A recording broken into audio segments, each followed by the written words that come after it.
Hello everyone, नमस्कार। हमारे YouTube channel में आपका हार्दिक स्वागत है। दोस्तों, आज की वीडियो में हम जानेंगे साल 2024 में हरतालिका तीज कब है, हरतालिका तीज की व्रत कथा और महत्व, साथ में जानेंगे पूजा विधि। दोस्तों, हर वर्ष भाद्रपद शुक्ल पक्ष की तृतीया को हरतालिका तीज का व्रत किया जाता है और ये व्रत कठिन व्रतों में से एक माना गया है।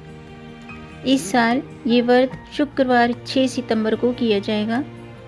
यह जो त्यौहार है मध्य प्रदेश, उत्तर प्रदेश, बिहार के साथ कई राज्यों में बहुत ही हर्षोल्लास और श्रद्धापूर्वक मनाया जाता है।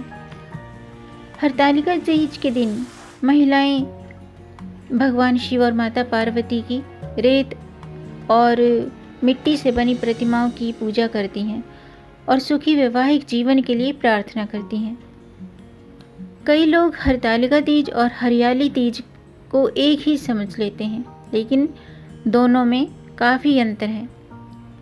हर साल भाद्रपद माह के शुक्ल पक्ष की तृतीय तिथि पर हरतालिका तीज व्रत किया जाता है और हरियाली तीज की तरह ये तीज भी माता पार्वती को समर्पित है, यानी कि माता पार्वती की पूजा अर्चना के लिए समर्पित मानी गई है।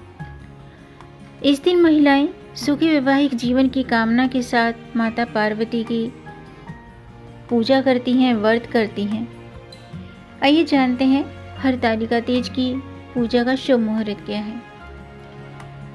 दोस्तों, भाद्रपद माह की शुक्ल पक्ष की तृतीय तिथि 5 सितंबर को दोपहर के 12:21 पर शुरू हो चुकी है और इस तिथि का समापन 6 सितंबर को दोपहर के 3:01 पर समाप्त होगा। तो ऐसे में उदय तिथि के अनुसार हरतालिका तीज का व्रत शुक्रवार 6 सितंबर को किया जाएगा। जहां हरियाली तीज सावन महीने में आती है, सावन महीने में मनाई जाती है, वहीं हरतालिका तीज का व्रत भाद्रपद यानी कि भादो महीने में मनाई जाती है। इन दोनों तीज के बीच लगभग 1 महीने का अंतर होता है। हरियाली तीज को छोटी तीज के नाम से जाना जाता है और हरतालिका तीज को बड़ी तीज भी कहते हैं। ऐसा माना जाता है कि शिवजी को पति के रूप में पाने के लिए माता पार्वती ने हरियाली तीज से कठोर तप की शुरुआत की थी और हरतालिका तीज पर समाप्त की थी। इस त्योहार से समाज में पति पत्नी के बीच प्यार और सम्मान का संदेश दिया जाता है, जो एक सुखी और समृद्ध जीवन की दिशा में बहुत ही महत्वपूर्ण है। शुक्र ग्रह हमारे दाम्पत्य जीवन का कारक होता है। अगर आप भी दाम्पत्य जीवन को खुशहाल बनाना चाहते हैं, शुक्र को मजबूत करना चाहते हैं, तो हरियाली तीज का व्रत करें, माता पार्वती और महादेव की पूजा करें। इसके अलावा आप मोजोनाइट भी पहन सकते हैं। मोजोनाइट एक नग होता है, इसको आप धारण करें। ऐसा करने से शुक्र मजबूत होता है। आइए जानते हैं हरतालिका तीज का महत्व। दोस्तों, हरतालिका तीज व्रत में सुहागिनें और कुंवारी कन्याएं पूरी श्रद्धा के साथ व्रत रखती हैं और उत्साह के साथ ये त्यौहार मनाती हैं। इस दिन शिव पार्वती के पूजन के साथ साथ श्री गणेश जी का पूजन भी किया जाता है। हरतालिका तीज की व्रत कथा अखंड सुहाग का वरदान देने वाली मानी गई है। इस दिन सुहागिनें निर्जला व्रत रखकर पति की लंबी उम्र की कामना करती हैं। यह व्रत निराहार और निर्जला रहकर किया जाता है। हरतालिका तीज पर्व की मान्यता के अनुसार इस दिन सुहागिनें सुबह से लेकर अगले दिन सुबह सूर्योदय तक जल ग्रहण भी नहीं करती हैं, यानी कि 24 घंटे बिना अन्न जल के सुहागिन महिलाएं हरतालिका तीज का ये पावन व्रत करती हैं। अब मैं हरतालिका तीज व्रत कथा शुरू करती हूँ, आप भी ध्यान से सुनिएगा। दोस्तों, हिंदू धर्मशास्त्रों के अनुसार हरतालिका तीज की पौराणिक कथा भगवान शिव जी ने माता पार्वती को सुनाई थी। इस कथा में शिव जी ने माँ पार्वती को उनका पिछला जन्म याद दिलाया था कि हे गौरा, पिछले जन्म में तुमने मुझे पाने के लिए बहुत छोटी उम्र में कठोर तप और घोर तपस्या की थी। तुमने ना तो कुछ खाया और ना ही पिया, बस हवा और सूखे पत्ते चबाए। जला देने वाली गर्मी हो या कंपा देने वाली ठंड, तुम नहीं हटी। मतलब तुम किसी भी स्थिति में डटी रही और डरी नहीं। बारिश में भी तुमने जल नहीं पिया। तुम्हें इस हालत में देख कर के तुम्हारे पिता दुखी थे। उनको दुखी देखकर नारद मुनि आए और कहा कि मैं भगवान विष्णु के भेजने पर यहाँ आया हूँ। वह आपकी कन्या से विवाह करना चाहते हैं। इस बारे में मैं आपकी राय जानना चाहता हूँ। नारद जी की बात सुनकर आपके पिता बोले, अगर भगवान विष्णु ये चाहते हैं तो उन्हें कोई आपत्ति नहीं, परंतु जब तुम्हें इस विवाह के बारे में पता चला तो तुम दुखी हो गई थी।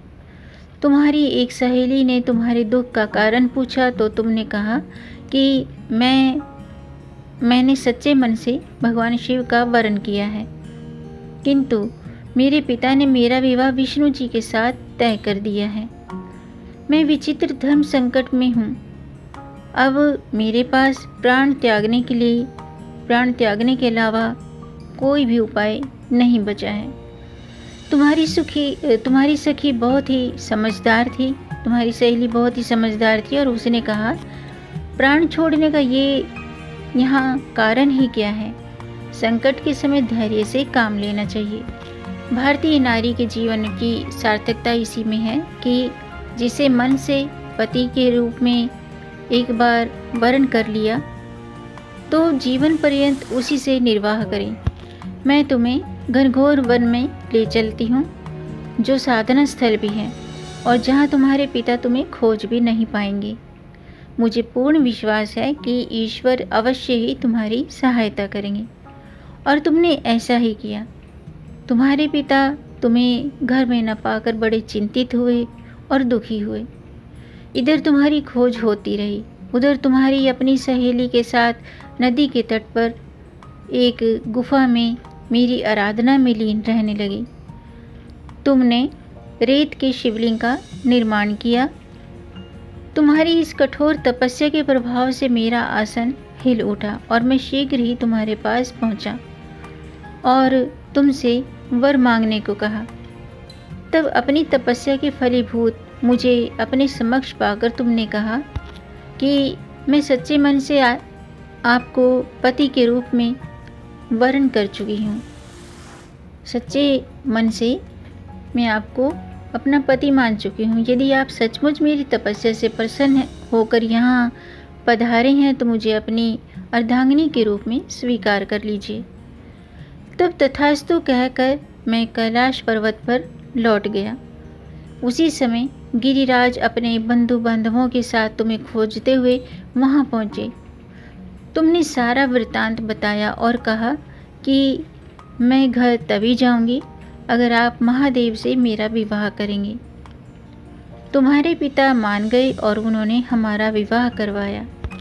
अतः हे पार्वती, इस व्रत का महत्व ये है कि मैं इस व्रत को पूरी निष्ठा से करने वाली प्रत्येक स्त्री को मनवांछित फल देता हूँ। इस पूरे प्रकरण में तुम्हारी सहेली ने तुम्हारा हरण किया था, इसलिए इस व्रत का नाम हरतालिका व्रत हो गया। इस व्रत को करने वाली महिला माता पार्वती के समान ही सुखपूर्वक पति रमण करके शिवलोक को जाती हैं। ऐसी इस व्रत से जुड़ी मान्यता है। ये थी हरतालिका तीज की व्रत कथा। इस दिन व्रत के साथ साथ आप भगवान शिव और माता पार्वती को प्रसन्न करने के लिए उनके मंत्रों का जाप करना चाहिए। मंत्र इस प्रकार है, ओम पार्वती पते नमः। इस मंत्र का ज़्यादा से ज़्यादा जाप करना चाहिए।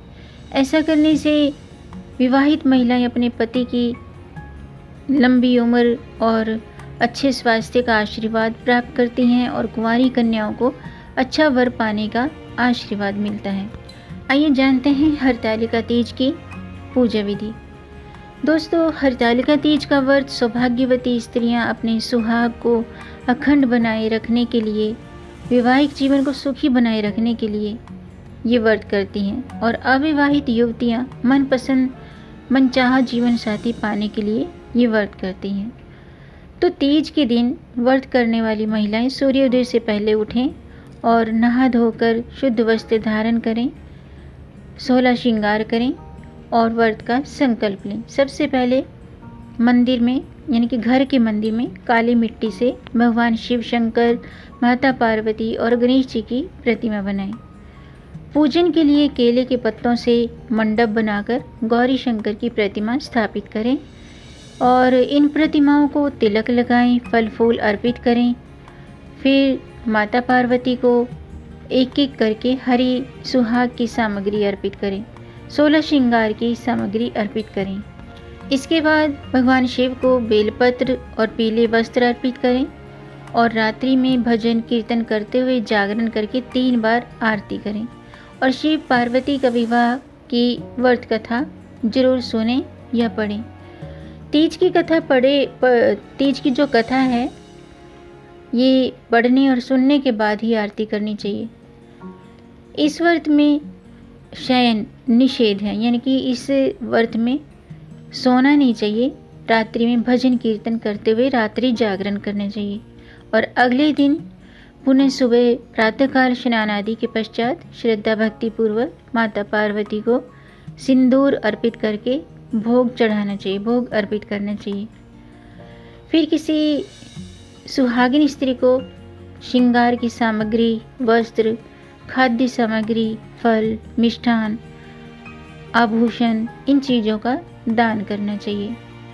यदि रेत के शिवलिंग बनाए हैं तो उनका जलाशय में विसर्जन भी करना चाहिए। फिर प्रसाद ग्रहण करने के बाद व्रत का पारण करना चाहिए। फिर खीरा खाकर इस व्रत की पूर्णता की जाती है। तो इस प्रकार हरतालिका तीज का व्रत किया जाता है। तो दोस्तों, आज के लिए बस इतना ही। उम्मीद है आपको ये जानकारी पसंद आई होगी। अगर आपको ये जानकारी अच्छी लगी हो तो आप इसे लाइक कर सकते हैं और इस जानकारी को आगे बढ़ाकर अपनी फैमिली में, अपने फ्रेंड्स में ज़्यादा से ज़्यादा शेयर कर दीजिए ताकि औरों को भी इससे लाभ प्राप्त हो। और अगर आपका कोई प्रश्न है या कोई सुझाव है तो कमेंट बॉक्स में ज़रूर लिखिएगा और मेरे चैनल को सब्सक्राइब ज़रूर कीजिएगा ताकि आने वाली वीडियो देख सकेंगे आप सबसे पहले। वीडियो को अंत तक देखने के लिए आपका बहुत बहुत धन्यवाद। मिलेंगे नई जानकारी के साथ, तब तक आप खुश रहें, स्वस्थ रहें, अपना ख्याल रखें और अपनों का भी ख्याल रखिएगा। जय श्री हरि, हर हर महादेव।